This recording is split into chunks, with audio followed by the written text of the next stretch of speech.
focus of this government as much as national security. I'll wish to name and thank each one of the members who've spoken.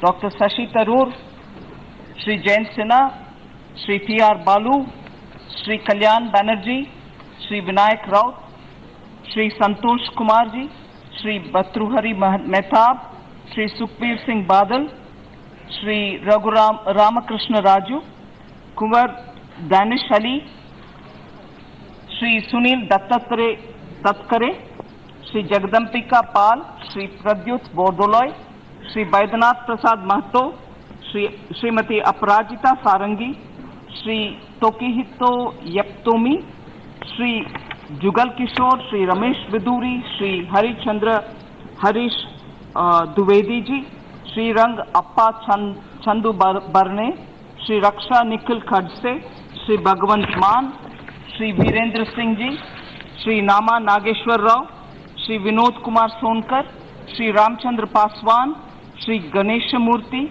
Shri Vasant Kumar, Shri S.R. Parthiban, Shri Dr. Kiriti Solanki, Srimati Pratima Mandal, Shri Nand Kumar Singh Chauhan, Srimati Ranjan Bhatt, Shri Mitesh Ramesh Bhai Patel, Srimati Praneet Kaur, Shri Ajay Mishra Theni, Srimati Sunita Duggal, Shri A. Raja, Srimati Rekha Verma, Shri K. Subbarayan, Shri Sishir Adhikari, Shri Nalin Kumar Katil, Colonel Rajavardhan Rathod, Shri Anto Antony, Shri Margani Bharat, Shri P.P. Chaudhary, Srimati Supriya Sule, Shri K. Ram Mohan Naidu, Shri Kapil Moreshwar Patil, Shri Firoz Varun Gandhi, Shri Dileshwar Kamath, Shri B.B. Patil, Srimati Rama Devi, Shri Sudhakar Tukaram Shrangare, Shri Janardhan Singh Sigriwal, Dr. K. Jaikumar, Shri Shrikant Eknath Shinde, Shri Rajendra Ghavit, Shri Rajan Vichare, Shri Jnana Diravyam, sorry about that, Shri Bhagwant Kuba, Shri Girish Chandra, Shri Navas Kani, Shri Anubhav Mohanty, Shri Narayan Bhai Kachadia, Shri A.M. Arif, Shri Siddeshwar, Shri N.K. Premchandran, Shri Asaduddin Owaisi, Shri Tirat Singh Rawat, Shri Saptagiri Ulaka, Shri Thomas Tharikadan, Shri Aparupa Poddar, Shri Gajanan Kirtikar, Shri Sunil Kumar Pintu, Shri Asit Kumar Mal, Dr. Subhash Sarkar, Srimati Anupriya Patel, Srimati Rita Bahuguna Joshi, Shri M. Selvaraj, Shri Hanuman Beniwal, Shri Vijay Baghel, Shri Talari Rangaya, Shri Pankaj Chaudhary, Srimati Meenakshi Lekhi, Shri M. K. Raghavan, Srimati Sumalata Ambarish, Shri D. Ravi Kumar, Dr. Virendra Kumar, Shri Nihal Chand, Shri Pushpendra Singh Chandel, Shri Ajay Bhatt, Shri P. Ravindra Kumar, and Shri Ratan Singh Magan Singh Rathod, Shri Professor Saugata Roy, Srimati Loket Chatterjee, Shri Badruddin Ajmal, Ms.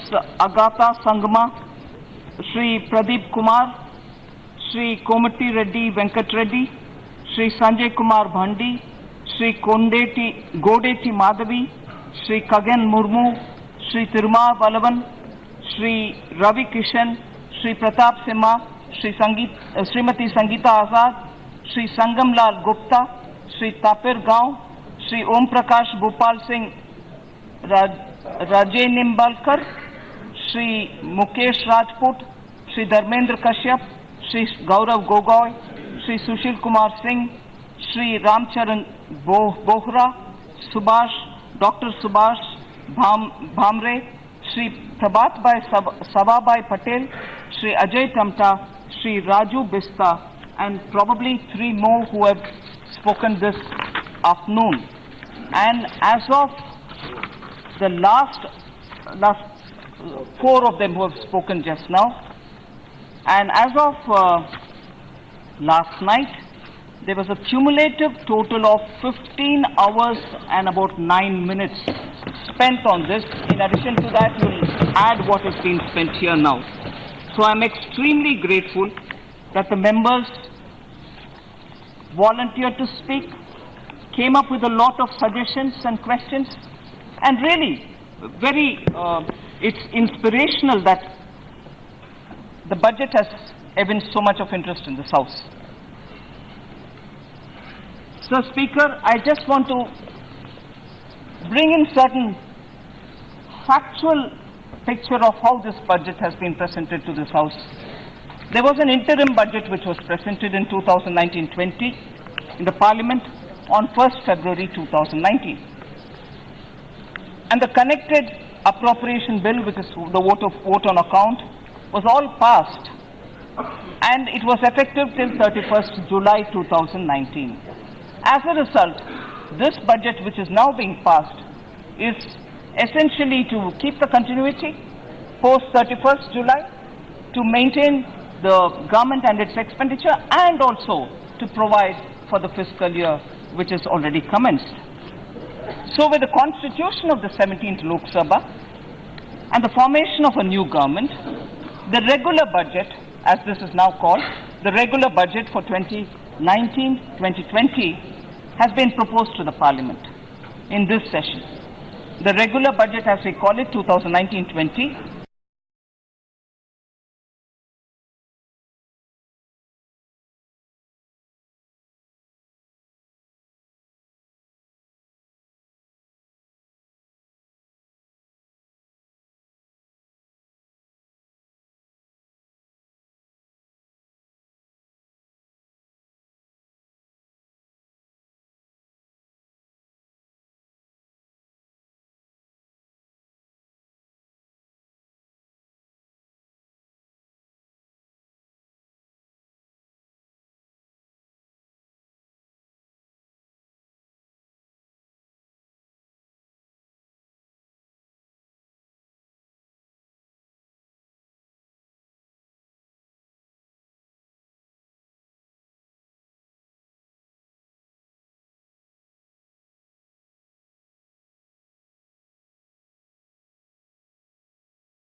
with a continued emphasis on empowering states, the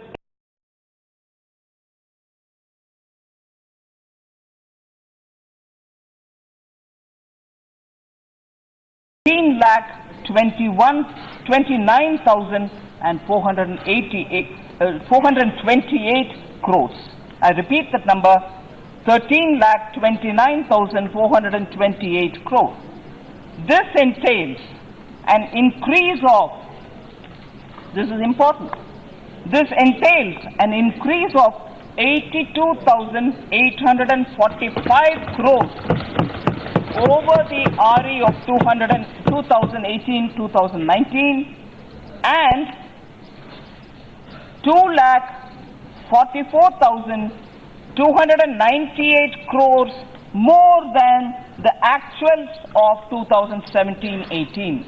So I would want to emphasize that 2 years after the GST implementation, when even as we present this budget, we are very clearly saying that under the central sponsored scheme, the amount which is being spread is far higher than what it was earlier. Then the budget 2019-20 reflects the government's commitment, and I'm happy to say that it reflects the commitments of this government to substantially boost investment in agriculture, substantially boost investment in social sector, particularly in education and in health, keeping the fiscal deficit at 3.3% of GDP as against the 3.4% which was envisaged in the interim budget in the BE 2019-20. Government is committed to continue the path of fiscal consolidation. Let me reassure this House that we are committed to continue the path of fiscal consolidation without compromising on the requirements of public expenditure placed by the various sectors. So there need not be any worries or anxiety that if we are really insisting on keeping the fiscal consolidation map, will the social sectors, will health, will education suffer? No, not at all. We are ensuring that they are taken care of, and this has been achieved through prudent rationalization of expenditure and mobilization of additional resource. In the budget estimates of 2019-20, those who are interested in the numbers, I would like to repeat here, the total expenditure is placed at 27,86,300,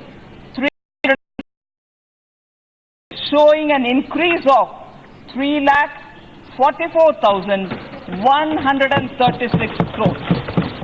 The total expenditure of the government has increased by 3,44,136 crore over the BE of 2018-19, and an increase again of 3,29,114 crores over the RE 2018-19.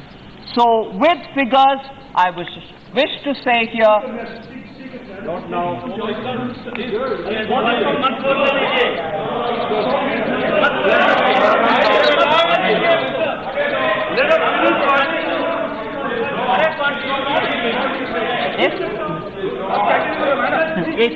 माननीय वित्त मंत्री जी, आप उनको allow मत कीजिए, आप बोलिए, आप कंटिन्यूस कीजिए, आप कंटिन्यूस कीजिए। हाँ जी, मैं आपको बाद में मौका दूंगा। Sir, any concerns on the figures which have been released till now, figures which have been picked up from other sources like economic survey, which the chief economic advisor has brought out? I have a separate section to address during my speech today. So I hope that will address the concern. If I only can read your mind, member, I will. स्वागत माननीय सदस्य, please माननीय सदस्य।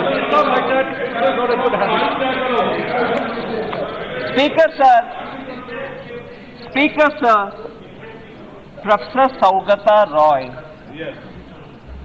is very senior and has a lot of concern.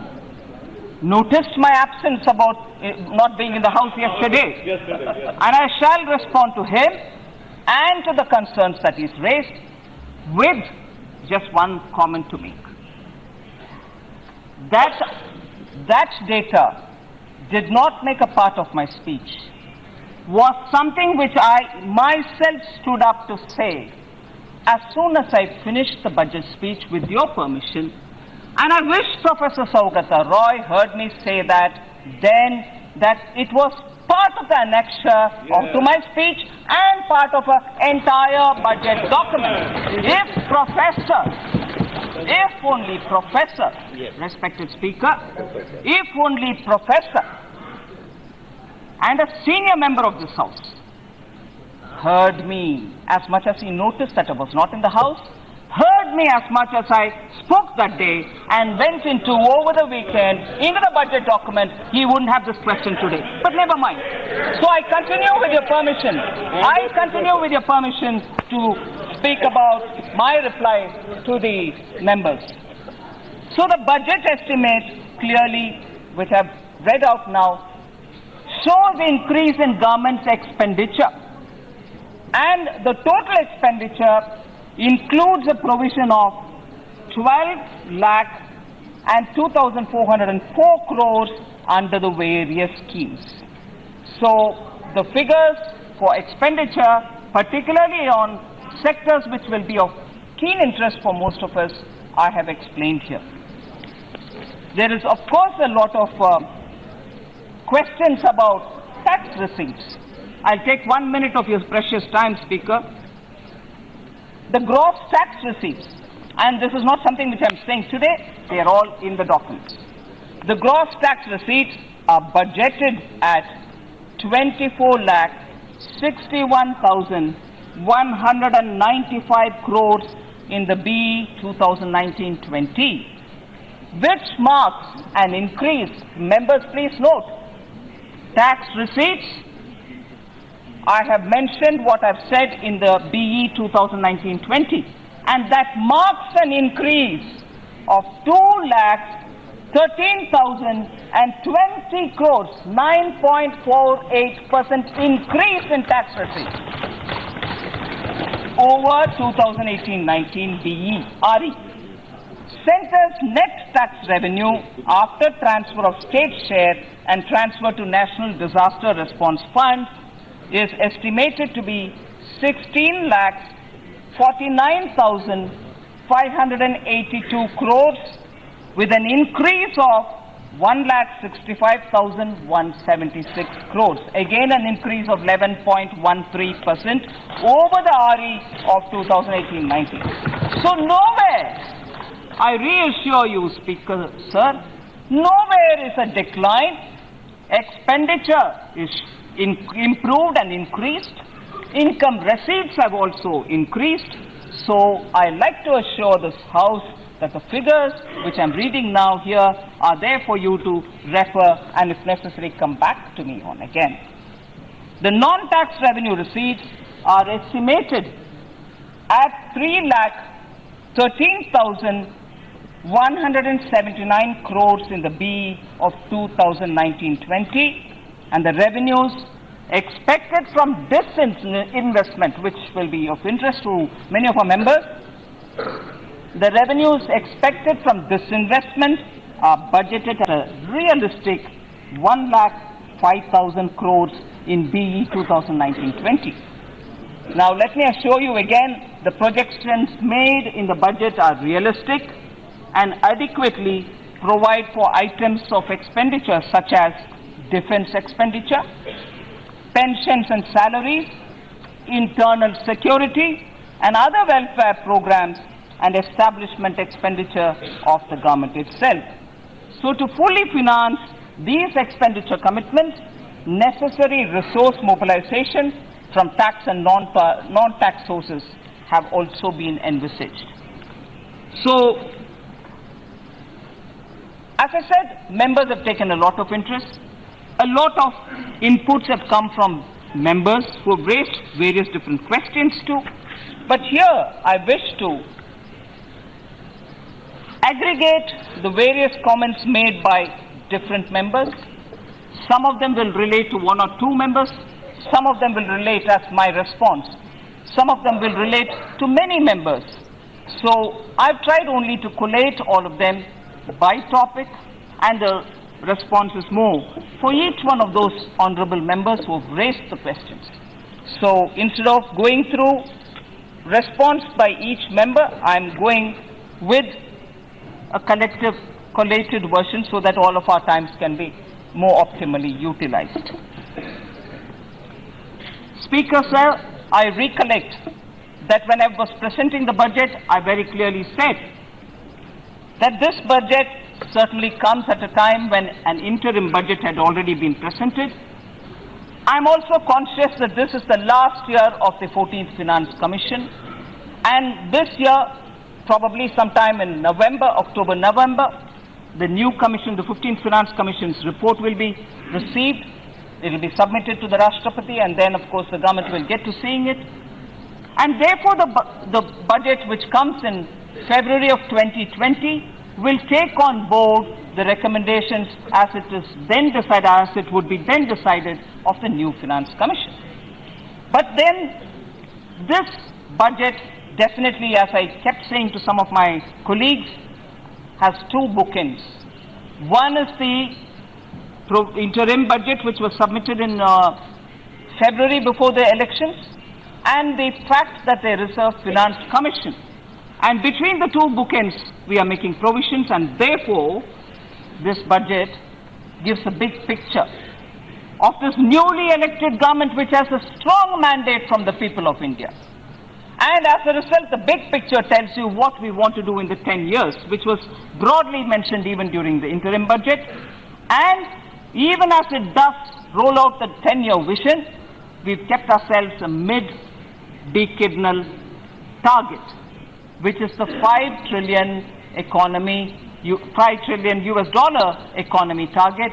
And towards it, we spoke of effectively bringing a good cycle towards investment, towards generating more jobs, towards greater manufacturing within India and making India a manufacturing hub.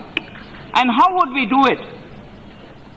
We would do it by bringing in more steps towards having greater investment drawn into this country.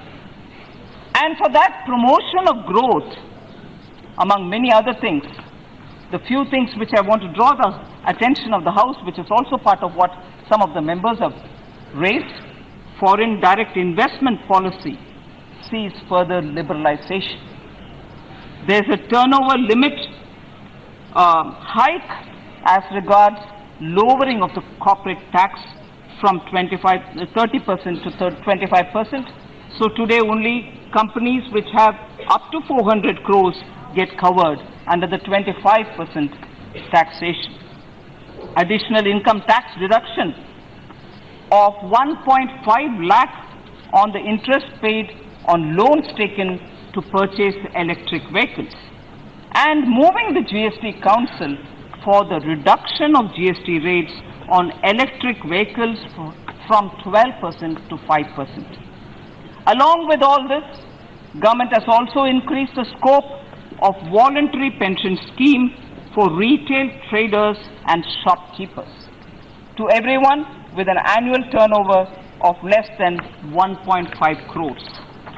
I also want to draw the attention of the House that government has made it very clear that its intention to push the infrastructure development of the country with an intention to invest 100 lakh crores in infrastructure over the next 5 years. These are some of the steps through which we want to improve. These are the steps through which we want to improve investment in the country. There is also the scheme for funding upgradation and regeneration of traditional industries, which has been started to facilitate cluster-based development to make traditional industries more productive, profitable, and capable for generating sustained employment opportunities. And then again, we are making sure that there are reductions of custom duty on certain raw materials and capital goods, all of which are necessary for better promotion of domestic manufacturing. And then, you are aware, keeping women in mind, we have extended the scheme for at least 1 lakh of rupees to be provided to a member of every SHG group. So with all this, promotion of economic growth will be top of our agenda. But at the same time, taking care of the Kisan of the country, we have ensured that cash transfers under the PM Kisan, providing for an income of 6,000 rupees annually to all farmers, which was earlier limited only to farmers who were holding less than 2 hectares of land. Now it's available for all farmers throughout the country. Further, to give focused attention to issues of growth, the government has constituted a 5-member Cabinet Committee on Investment and Growth chaired by the Honorable Prime Minister himself. So, if we have set the target of $5 trillion, it is because we are also taking very strong steps for promotion of growth. And for promotion of growth, incentivizing investment, ensuring that investment comes to this country, and it makes a collective sense for us to draw the attention of all the investment which can come, saying that this country has the correct ecosystem for it. And that is why policy changes are always prominently placed before the people.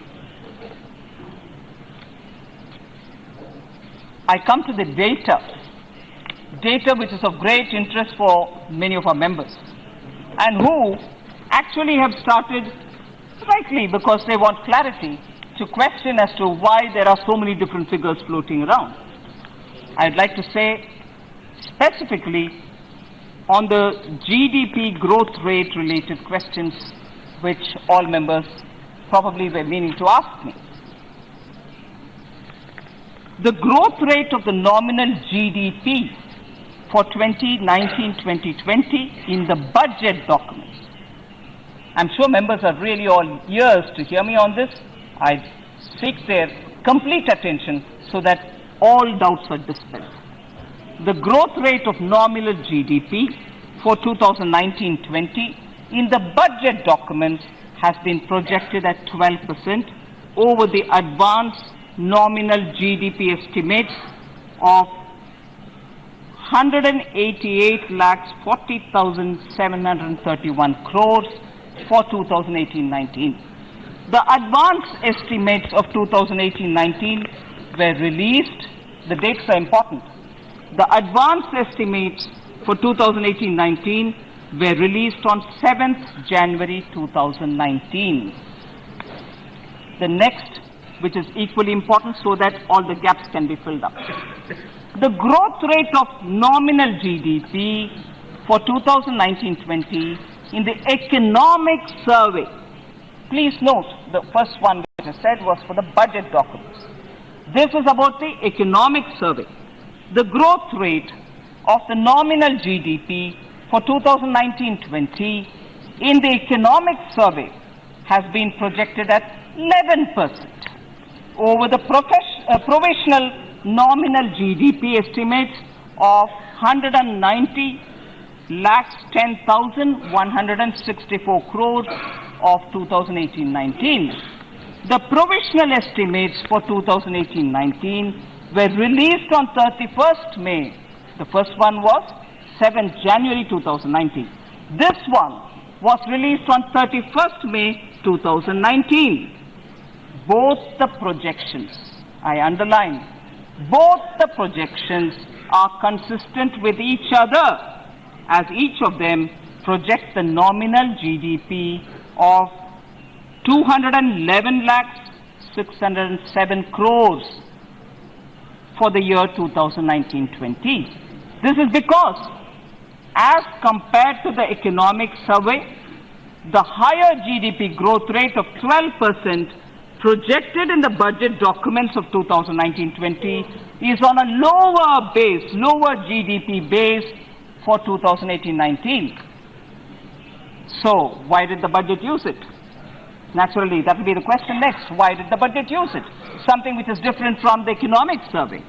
The economic survey is produced by the CEA, and the Government of India holds a respectful arm's distance with the economic survey. Please do recollect that. And why did the budget document use this figure? A lower GDP base of 2018-19 has been used in the budget documents as the same GDP base was used in the interim budget of 2019-20 projected and presented in January 2019. Remember, the figures which was used then in the budget documents were released even on 7th January, so latest. Using the same GDP base ensures comparability, budget to budget, interim and the regular. Regular with the last year regular is possible, only use comparable base. So, using the same GDP base ensures comparability of deficit ratios projected for 2019-20 in both the interim and in this July budget, and as much as what was relevant data in the last year's budget. So I hope scholars, respected honorable members of this House, who thought too many figures were floating around, would now be clear that they have reasons for being there. And it is therefore the consistency with which government's budget documents is produced, whether it's interim or the regular, as different from what is used in the economic survey. All right? So I hope members can now look at afresh. All right? So you can please look at what has been given to you officially. After this, Honorable Speaker,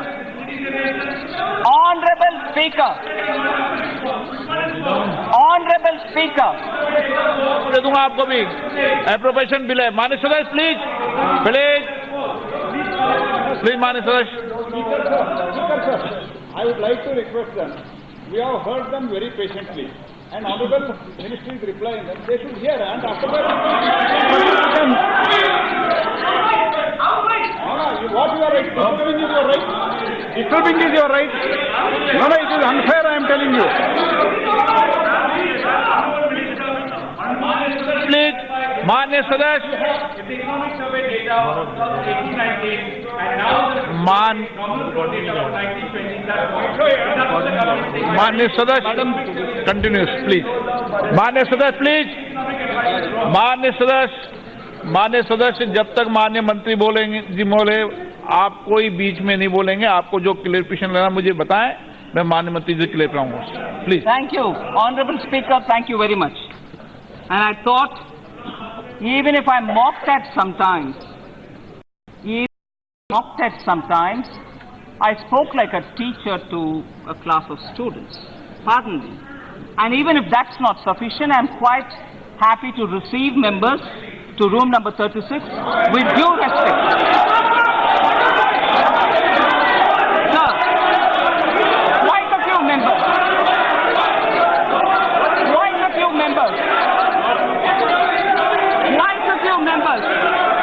Have said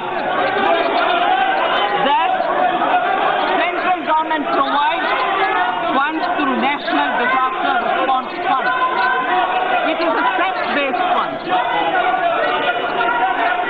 Self-based fund. The NDRF is constituted under Section 46 of the Disaster Management Act of 2006. The eventual implementation of the GST.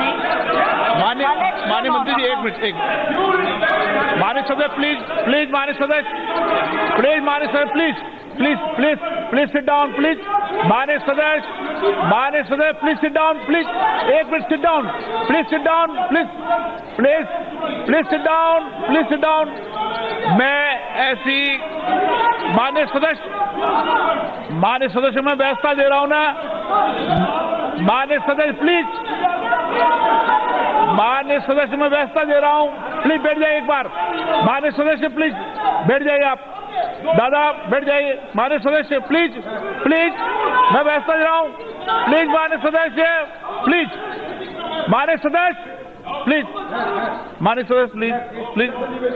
Ajay Ranjan जी बोले मत, please सिद्ध, please मान्य सदस्य please, आप मान्य सदस्य please बैठिए, please मान्य सदस्य। ऐसी कोई भी बात जब कार्रवाई में मेरे आएगी तो मैं निश्चित रूप से देख लूंगा। चलिए मान्य सर, मैं हम सब माननीय वित्त मंत्री जी की भाषण बड़ी ध्यान से सुन रहे हैं, लेकिन ध्यान से सुनने का मतलब ये नहीं कि हम एक गुमराह करें और हम गुमराह होते रहे, ये तो नहीं है। अगर कहीं हमें लगे कि आपका भाषण में कोई गुमराह करने की कोशिश हो रही है, तो हम तो क्लैरिफिकेशन मांगेंगे। अगर क्लैरिफिकेशन मांगने का मतलब ये नहीं कि आप हमें कहेंगे कि आप टीचर हैं, मान्य सदस्य प्लीज, मान्य सदस्य प्लीज,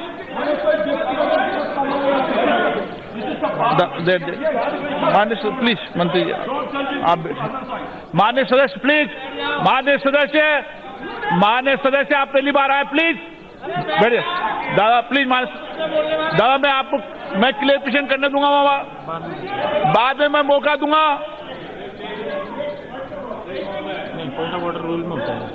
पॉइंट ऑफ ऑर्डर नहीं, आपको क्लियरिफिकेशन करने दूंगा। मान्य सदस्य प्लीज, मान्य मंत्री जी, मान्य मंत्री जी,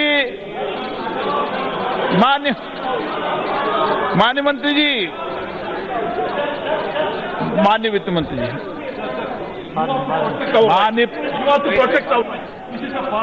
मान्य सदस्य बता देना, वो please sit down, please please.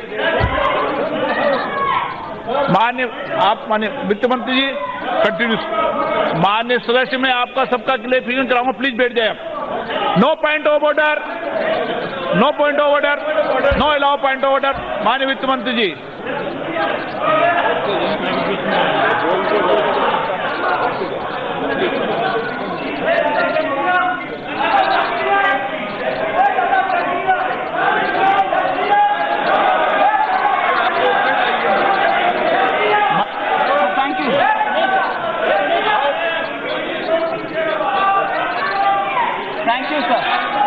पे रिपोर्ट हो जाए। माननीय मंत्री जी प्लीज। I wish to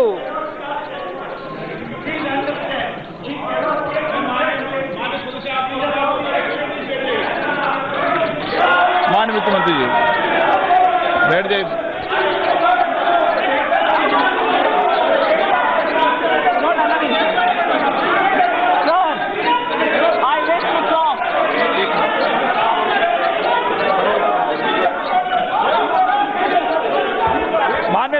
आसन पैरों पे बैठ जाइए प्लीज। आसन पैरों बैठ जाइए प्लीज। बैठ जाइए आसन पैरों पे प्लीज। मान्य सदस्यगण सभी मान्य सर प्लीज प्लीज।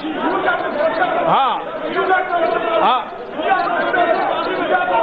मैं आसन पैरों प्लीज बैठ जाइए। आसन पैरों पे प्लीज बैठ जाइए। प्लीज बैठ जाइए प्लीज। आप गौरव जी सबको प्लीज सबको प्लीज।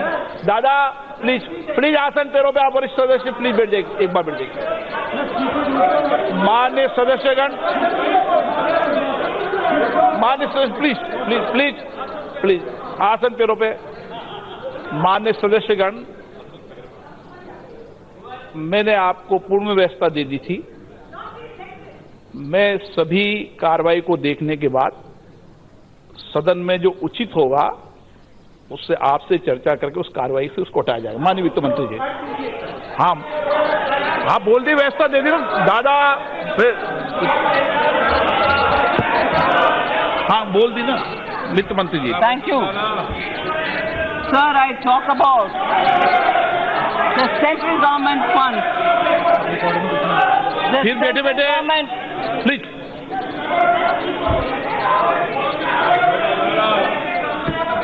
मान्य सदस्य Thank you. मान्य सदस्य प्लीज। मान्य सर प्लीज प्लीज। मैंने व्यवस्था दे दी इसका बैठ जाए मान्य सर प्लीज प्लीज। दादा प्लीज बैठ। मान्य सदस्य प्लीज बैठ जाए आप। बैठ जाए आप। माननीय वित्त मंत्री जी बैठे बैठे मत बोलिए। माननीय सदस्य बैठे बैठे मत बोलिए। So the central government provides funds through the National Disaster Response Fund, which is a cess-based fund meant for providing relief of immediate nature in case of natural calamities, which is given to the states. NDRF is constituted under Section 46 of the Disaster Management Act 2005. National Calamity Contingency Duty is levied to finance the NDRF and the additional budgetary support which is provided as and when necessary. A provision also exists to encourage any person or institution to make a contribution to the NDRF. Eventual to implementation of the GST, collection on account of the NCCD, which is the National Calamity Contingency Duty, is on the lower side, and therefore gross budgetary support is being provided to supplement the requirement in this respect. In addition, funds are also allocated under the State Disaster Response Fund, which is the SDRF, as Finance Commission grants. The amount of annual contribution to the SDRF of each state for each financial year would be as recommended by the Finance Commission for its award period. The share of the central government in the SDRF shall be remitted to the state governments in 2 installments in June and December in each financial year. Normally there arises a lot of discussion because when the amounts are due between June and December, there's this feeling that center has not released the funds. But these are the 2 mileposts for releasing of such funds. The state government shall also transfer their contribution to the SDRF in 2 installments in June and December of the same year, provided that if the Ministry of Home Affairs, upon being satisfied that exigencies of a particular calamity so warrant, may recommend an earlier release of the central share up to 25% of the fund due to the states in the following year. So I just want to highlight that the NDRF, to meet the requirement of any natural calamities for the year 2019-20, that is the BE, is 10,000 crores for the NDRF and 10,343.85 for the SDRF. Even that has been very clearly, and the data for the amount distribution by state is also available. So I'd like to have a quick reference to what has been festering us in the name of NPAs, non-performing assets, because that's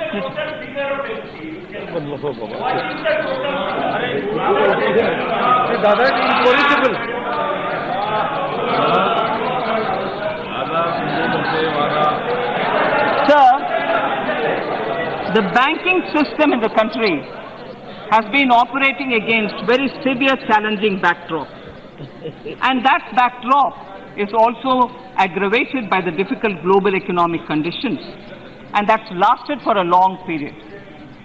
So, it has generally adversely affected the bank's asset quality, earnings, and also capital adequacy. The problems in the banking sector have got even more aggravated due to the stressed non-performing assets, the NPAs. This was recognized, and the Reserve Bank of India in December 2015 had an asset quality review, the AQR. The primary reasons, as was recognized by the RBI's committee, are there's been a spurt of stressed assets in the recent times, and they have said, inter alia, aggressive lending practices during the downturn, some willful defaults, some loan frauds, corruption in some cases, and also the economic slowdown have all contributed to it. Systemic factors also have added to it, such as a culture of among some people, lax credit discipline, and then lack of domain expertise for loans to specialized nature, large exposure to some consortiums which have really had poor governance, non-adherence to loan covenants, and so on.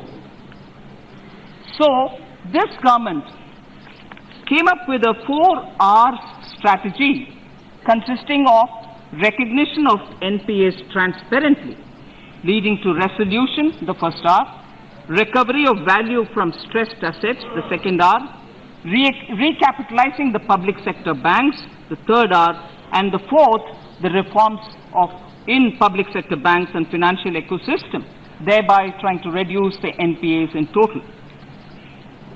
We also want to very clearly identify and mark what we've done in terms of bringing change in the credit culture through the Insolvency and Bankruptcy Code, which fundamentally changed the credit borrower relationship, taking away the control of defaulting companies from promoters or owners and debarring willful defaulters.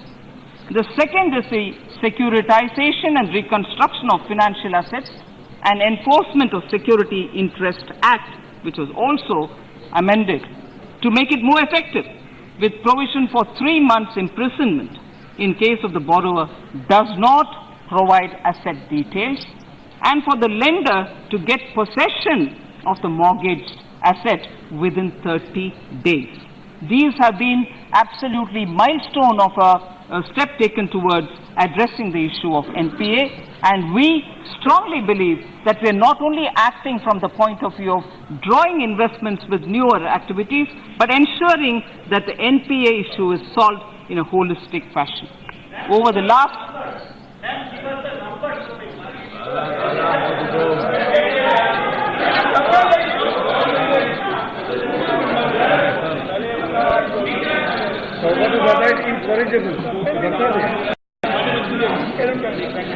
Shaukat दादा ने व्यवस्था दी थी कि मैं सदन में कभी उठकर बीच में नहीं बोलूंगा। आपने कहा था ना, सबने कहा था, तो मेरा आग्रह सदन आपका है, वित्त मंत्री जी के बाद आपका क्लेरिफिकेशन के लिए मैं आपको समय, क्लेरिफिकेशन के लिए समय दूंगा आपका, पर बीच में नहीं। दादा प्लीज प्लीज प्लीज प्लीज, बीच में नहीं दादा। माननीय आप माननीय सदस्य बैठे बैठे नहीं बोले। माननीय सदस्य, आप सबने कहा था आपका जब क्लेरिफिकेशन की आवश्यकता होगी तो मैं आपका समय दूंगा। हाँ, वो अभी मंत्री नहीं बने, माननीय सदस्य भी मंत्री नहीं बने, भगवान ने आपको मंत्री बनाया है। So over the last 5 years, over the last 5 financial years, public sector banks were recapitalized to the extent of 3,19,497 crores, with infusion of 2,52,987 crores by the government and mobilization of over 66,510 crores by the PSBs themselves. So we have ensured that we address the NPA issues so that the banking sector will not have to struggle to fund and to address newer credit requirements. So one of the major concerns, and I've heard some of the members say, not even one paragraph on agriculture has been read. No mention of agriculture has been made.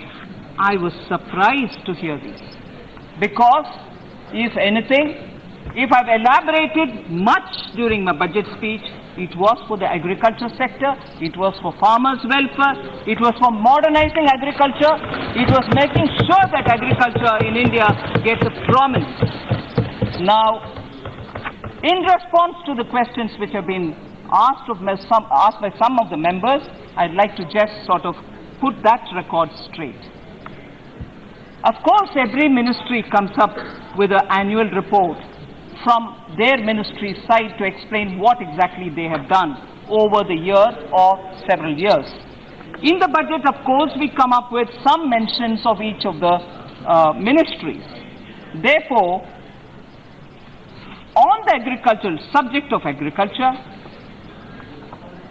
understanding that there is definitely a lot of challenges in the agrarian sector, not forgetting that legacy of the past are not something that has arisen during the period of 2014-19 alone. We are looking at a comprehensive solution for agriculture-related matters.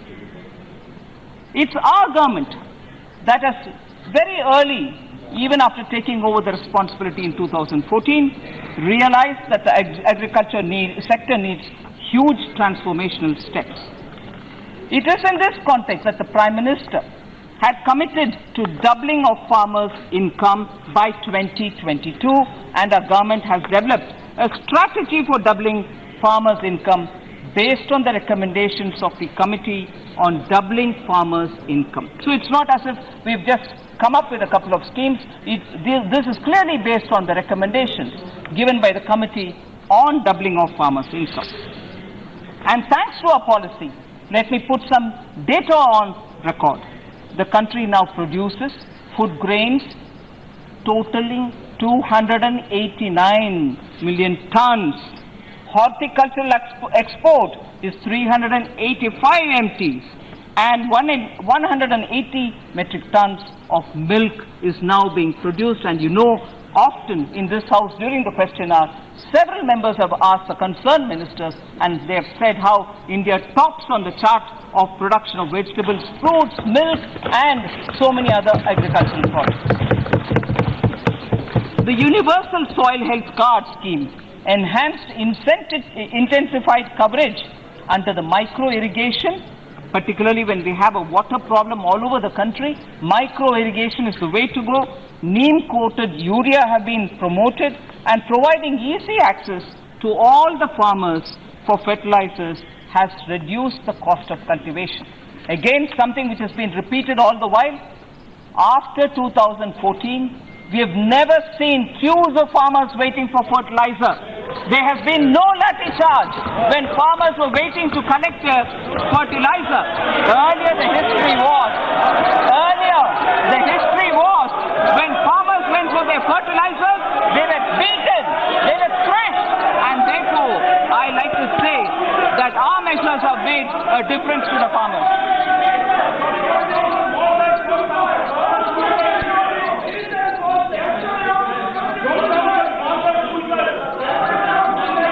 Sir, our new policy on the MSP, on the MSP, where under minimum 50% is added to the margin of profit on the cost of cultivation. This is something which will be of great interest to all the members of Parliament who are here today. We've often heard discussions on Swaminathan Committee. I'll come to that in a minute. With the adoption of this new MSP policy in 2018, all the commodities, I underline, all the commodities for which MSP is notified have seen a big jump in the MSPs. Every item. Earlier, we have heard only wheat and rice. There are 22 or 24 such items which are mentioned in the MSP list. We've never heard of any of them before 2014 being getting MSP. Whereas now, 2014 onwards, you have for every one of the 22 items listed, MSP being provided, MSP being given, and procurements happening on the ground. Market reforms have been our policy's cornerstone. Market reforms have been our policy's cornerstone. Some of the initiatives included building a national agricultural market through ENAM, a new market architecture consisting of grams, that is, competitive wholesale markets and agri-exports.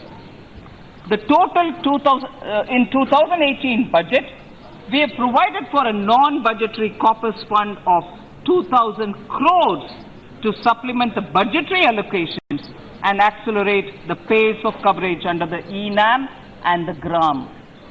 Ministry of Commerce has also adopted an agri-export policy with targeting to double the agri-exports by 2022.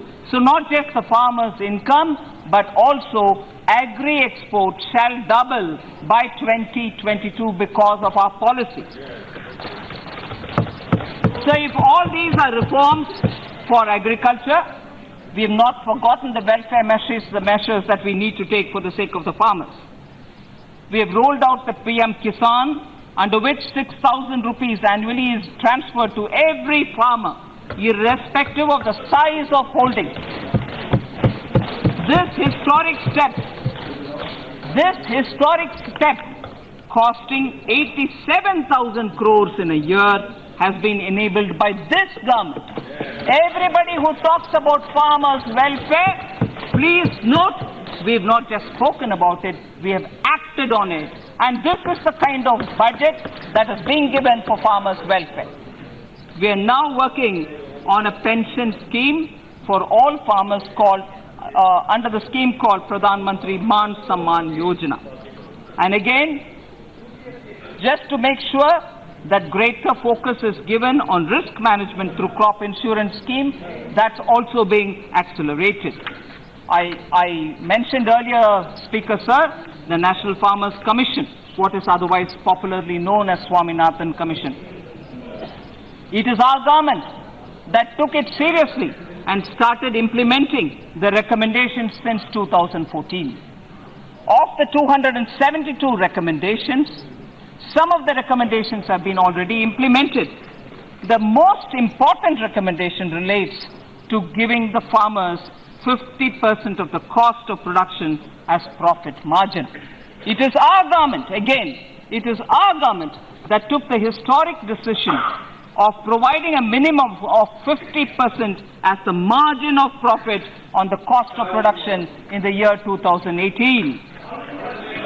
So that is very important to notice that in agriculture, sir, not just one mention or one paragraph, but several instances of where the government has reached out and will reach out further for the farmers. MSPs are notified annually for Kharif and Rabi crops. Accordingly, MSPs have been notified regularly, including for Kharif 2019, which is already done. So I want also to draw your attention very quickly on the zero budget farming, on which a lot of work has started. Greater details will be shared with the respectful members of Parliament.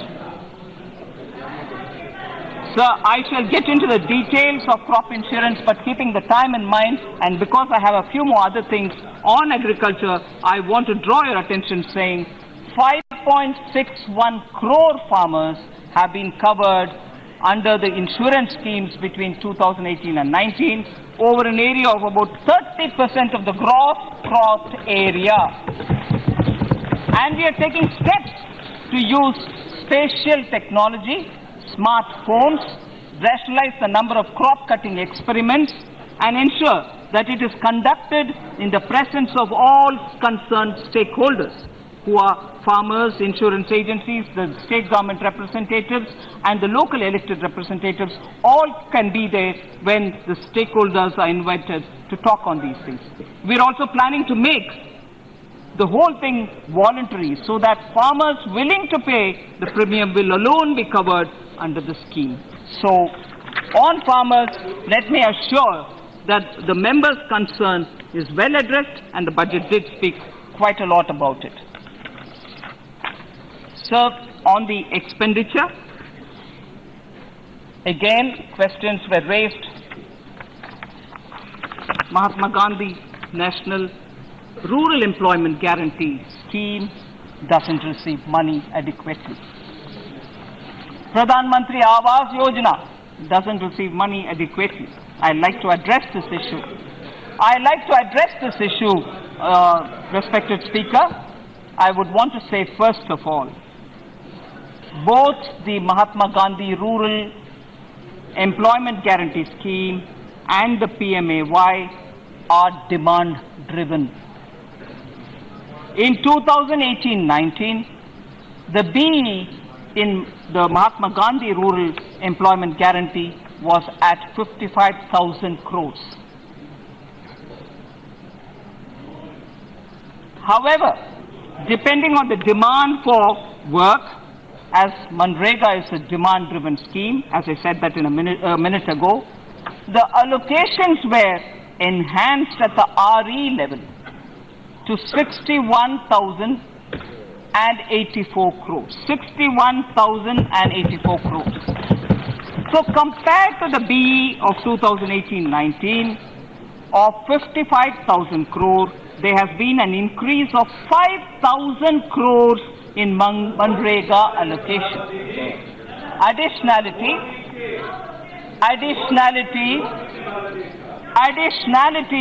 will be examined at the RE stage. In the current year's budget,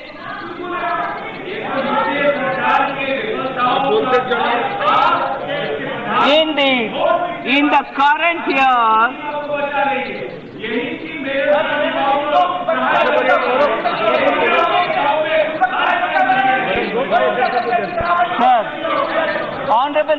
sir,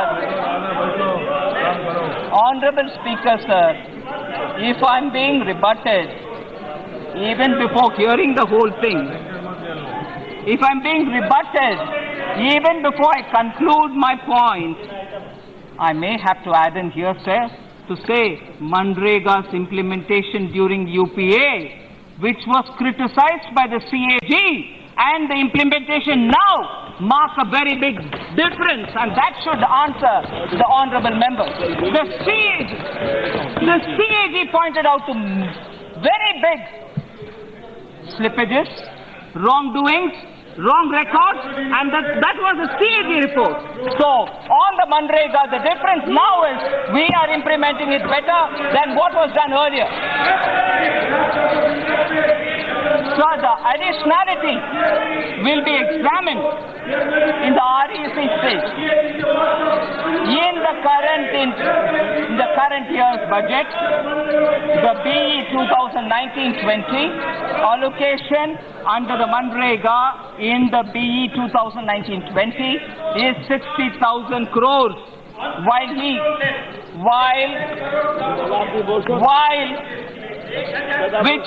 which is kept at the level of the interim budget. It is the same figure which was given during the interim budget presented during 2019. So this can be augmented during the RE stage. Now PMAY rural. PMAY rural. If only honorable members can hear what I would want to say. Professor Saugata Roy is very keen to know the figures and I'm giving him the answers.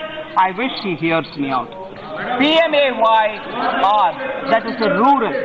In the RE 2018-19, PMAY allocation was 19,900 crores.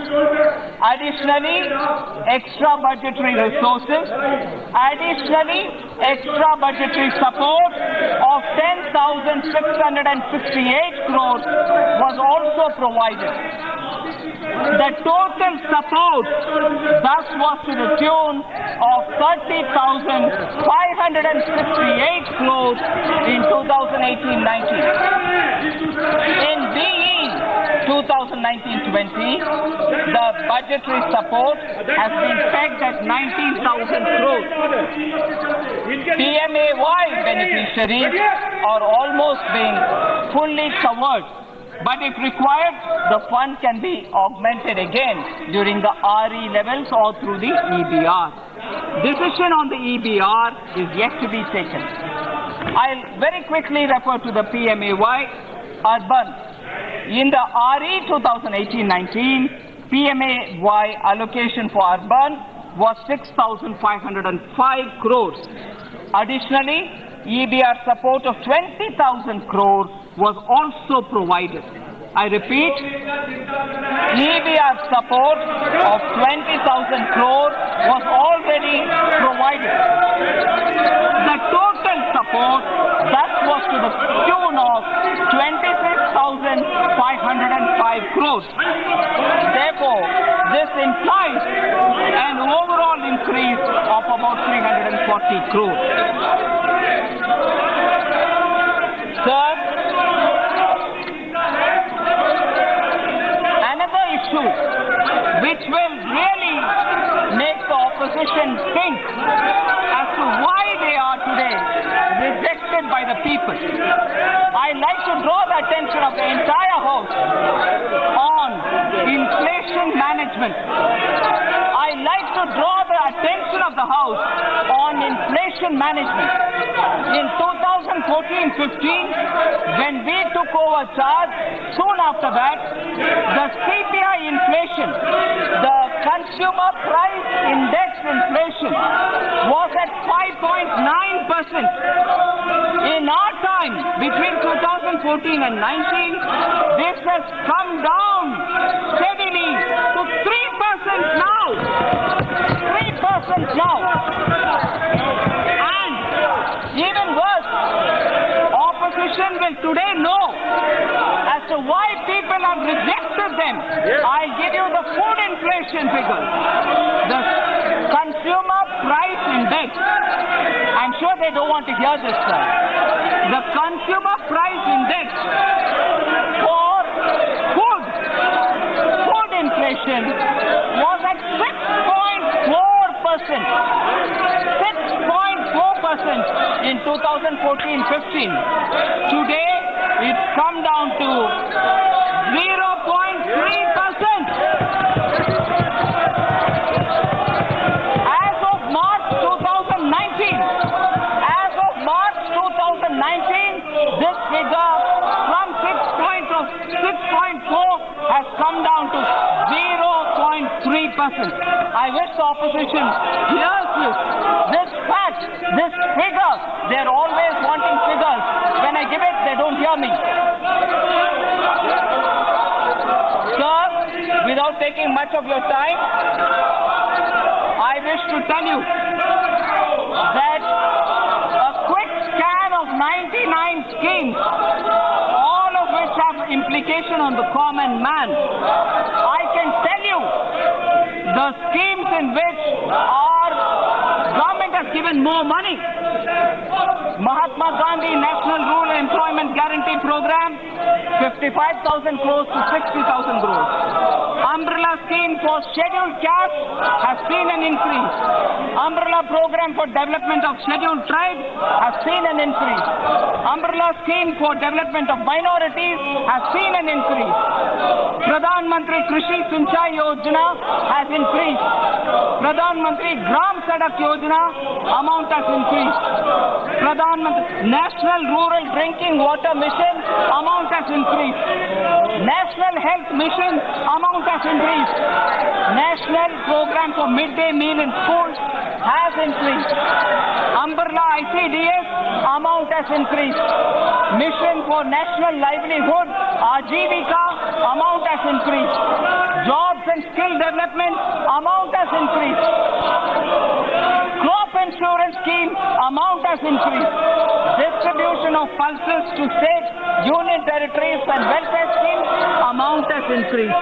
So I would like to draw your attention, Speaker Sir, that in every one of the common man implication wala schemes, we have increased the amount. The common mobility card, model tenancy law, 3 crore retailers and small shopkeepers are all getting better benefits from us. Annual turnover being less than 1.5 crores, Pradhan Mantri Karam Yogi Mandan scheme is given to them. 1.95 crore houses are proposed to be provided to eligible beneficiaries in PMAY, Weed, Gramin for phase 2, and that will last between 2019-20 to 2021-22. The Sporty envisions setting up of 100 new clusters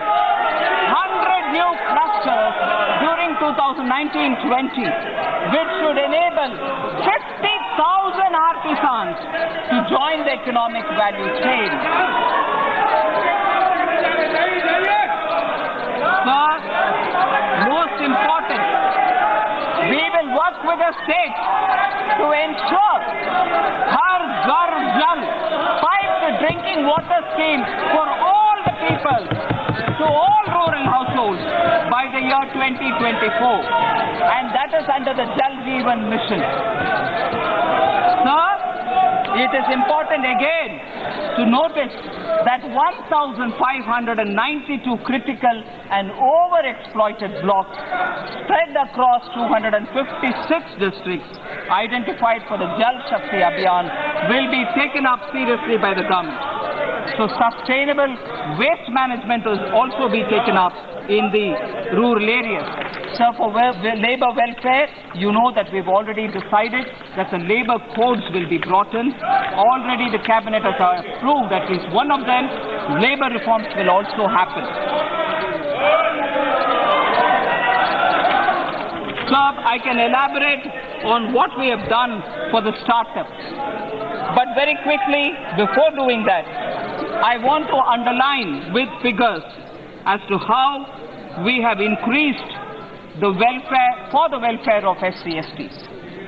Sir, the allocations for scheduled caste in BE 2018-19 was only 0.62 lakh crores, whereas now it is 0.81 lakh crores, 30.6% increase for scheduled caste. Sir, ST.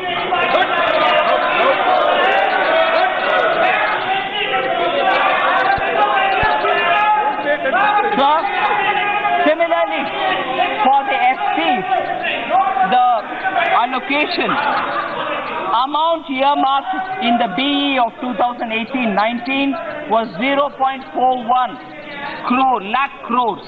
0.41 lakh crores. Now, in BE 2019-20, for the scheduled tribe, it is 0.53 lakh crores, 29.3% increase. So for women, the allocation in the 2018-19 was 1.28 lakh crores. Now it is 1.41 in this BE 2019-20, 10.2% increase. For children, 0.81 in RE of 2018-19, 0.81 lakh crores. That is now gone up to 0.92 lakh crores, 13.6% increase for children's outlay. Similarly, sir, the northeastern region has not lost out on our importance, the importance that this government has been giving. You are aware, in the last government between 14 and 19, ministers went to the northeast at least 3 in a month. 3 in a month, cabinet ministers visited northeast to ensure that the pending projects are all completed. Placing and continuing to place the importance of northeast, I wish to draw your attention that the budget provisions for under the RE of 2018-19 for the northeast was 0.47 lakh crores. Now it's gone to 0.59 lakh crores, 25.5% increase. And for the subsidies, the general fear is probably because we are maintaining the fiscal deficit gliding path, we will not give attention to the subsidies. Major subsidies have had 13.5% increase in allocation, sir. Last time it was 2.66 lakh crores under the RE of 2018-19. Now it is 3.02 lakh crores. Sir, I wouldn't take much of your time. Members have been very considerate to talk to us about the various schemes. I welcome any member who wants to have clarification on any of that which I've said in this House to please just give me a call. I'll go where they are, explain what we want to say, and prove that the data which is given in this budget is 100% above board. There shall be enough exercise and more, and I'm willing to engage with them as much as they want, whenever they want. So I wish to assure you, Manya Speaker Mahoday, through you, I wish to assure this entire House, there need not be any speculation on the figures which have been given out. Every number is authentic, and I have quoted also the reason as to why the differences between one number in the economic survey as opposed to what appeared in the budget document. With all this said, I just want to end my thanksgiving and also response to the budget discussion. Yes, I'm very pleased that the members have taken this interest. We wish to assure that this government believes in bringing in transformational change in India, keeping the common man in mind, whether he is in the village, whether he is in the cities, whether he is living in far-flung areas. Every aspect of the economy has been given a priority, and we shall do it, making sure that members of parliament can constantly be informed about it in various ways. I thank each one of the members who participated in this discussion, and I'm very happy to be able to give them the explanation. Thank you.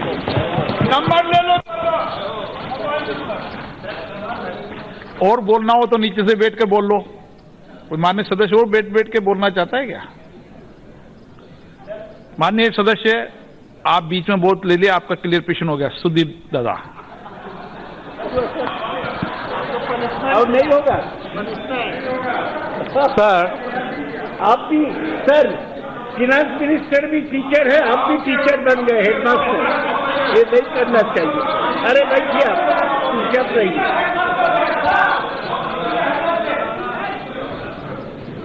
Sir, budget, we are habituated of learning that whether it is a surplus budget or it is a deficit budget. But it has been prescribed as a zero budget. So each has not been explained very properly that what zero budget means. Secondly, petrol diesel price rise is a genuine problem for the poor farmers, which caused the increase of every commodity. Sogato Rai wanted to mention it through a point of order. It was neither allowed nor the questions are replied. So the questions, as because have not been replied properly, so we also, as a mark of protest, we are also working out. Sougat Rai ji बोलेंगे अब walkout कर रहे हैं। चलो B Mahtab जी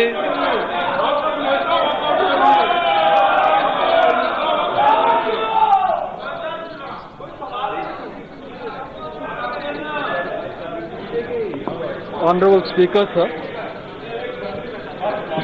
एक minute माननीय वित्त मंत्री जी Sorry, sir. बात में Zero budget के जब बात हुई, generally about the budget, it's not what is been. It is zero budget farming. We are talking about farming, zero budget farming. So any case about the budget, we've already spoken about the fiscal deficit. So zero budget उसके लिए नहीं है, farming के लिए जी. Thank you. Much before, I don't know if it is a budget-related thing. I am sure you will call me to say, allow me to request the members to pass the budget. But till then, I'll. B Mahtab ji I had requested the Honorable Speaker to allow me to seek certain clarifications. And this arises from your speech today, or a reply to all the discussion that has occurred during last 2 days. At one point of time, you mentioned all farmers have been bought under PM Kisan. Telangana was the first state to start with Rayat Bandhu, providing support to the farmers, 10,000 rupees per acre per family. The next was Odisha, which started Kalia, which was for all farmers, not only the landholding farmers, but farm laborers and also sharecroppers. My question here is, when you are saying all farmers, yes, Jharkhand has done, West Bengal has done, number of other states have also, even Karnataka also has done. Yes, Andhra has done. But my question here is, number of state governments also are conscious the problem the farmers are facing. So they have, from their resources, are also coming out with this type of program. My question here is, when you are talking one, whether all farmers, those who are engaged in farming, those who are landless laborers, those who are sharecroppers, whether PM Kisan is covering them today or not, as we have enhanced, that it is not confined to those who are below 2 hectares. माननीय सदस्य कुछ clarification करने दो। And second question, part of it is, there is a suggestion which Odisha government had given at Niti Aayog, Chief Minister had given that suggestion. Why not share it? Let union government come with 70% and state government will provide 30%. Let us make it a cohesive program where both center and state can go together for the benefit of the farmer. Whether you are going ahead with that, consulting other state governments, so that it will be helpful for the genuine problem which our farmers are facing. Nishikant Dubey. धन्यवाद अध्यक्ष महोदय। NPA का जो मामला है, इसमें 70,000 crore capital adequacy के लिए भारत सरकार ने दिया हुआ है, और एनपीए का जो मामला है वो लेगेसी का एक बड़ा प्रॉब्लम है। वित्त मंत्रालय की जो